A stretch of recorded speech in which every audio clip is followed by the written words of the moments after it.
हिमाचल प्रदेश विधानसभा budget सत्र के 5वें दिन सोमवार मुख्यमंत्री द्वारा पेश किए गए बजट पर सदन में चर्चा की गई, जिसको लेकर नेता प्रतिपक्ष जयराम ठाकुर ने पत्रकार वार्ता कर कहा कि मुख्यमंत्री द्वारा प्रस्तुत किया गया यह बजट दिशाहीन है। इस बजट में न कुछ करने की मानसिकता दिखाई देती है और न ही हिमाचल को विकास की राह पर आगे बढ़ाने की इच्छा शक्ति। बजट में सरकार ने मात्र कुछ वर्गों को थोड़ा थोड़ा देकर लुभाने की कोशिश की है। उन्होंने कहा कि सुक्खू सरकार ने हिमाचल प्रदेश में इस सब बजट में गरीब लोगों के लिए क्या राहत दी है। 14 महीने में 14,000 करोड़ रुपए का ऋण लिया, जिसको उन्होंने खुद अपने बजट में स्वीकार किया है। उन्होंने कहा कि चुनाव से पहले झूठी गारंटियां देकर कांग्रेस सत्ता में आई और पहले बजट में बहुत सी घोषणाएं की, जिन पर 1 साल बीतने के बाद भी जमीनी स्तर पर काम नहीं हुआ है और अभी के बजट में भी फिर झूठ बोलने का क्रम जारी रखा है। इससे कोई भी वर्ग खुश नहीं है। मित्रों, आज बजट 2024-25 के लिए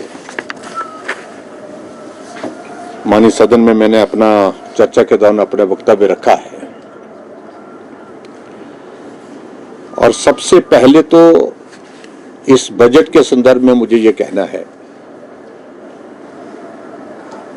कि बजट में कोई भी दिशा नहीं है, कोई भी विजन नहीं है, ना ही कुछ करने की मानसिकता दिखती है और ना ही कोई इस प्रकार की इच्छा शक्ति दिखती है कि हिमाचल प्रदेश को हम आने वाले समय में विकास की राह पर आगे बढ़ा सके। मैं इस बात को कह सकता हूं कि कांग्रेस पार्टी की अब सारी बातों से लोग अच्छी तरह से समझ गए। चुनाव से पहले झूठी गारंटियां दे करके, झूठ बोल करके सत्ता में आए।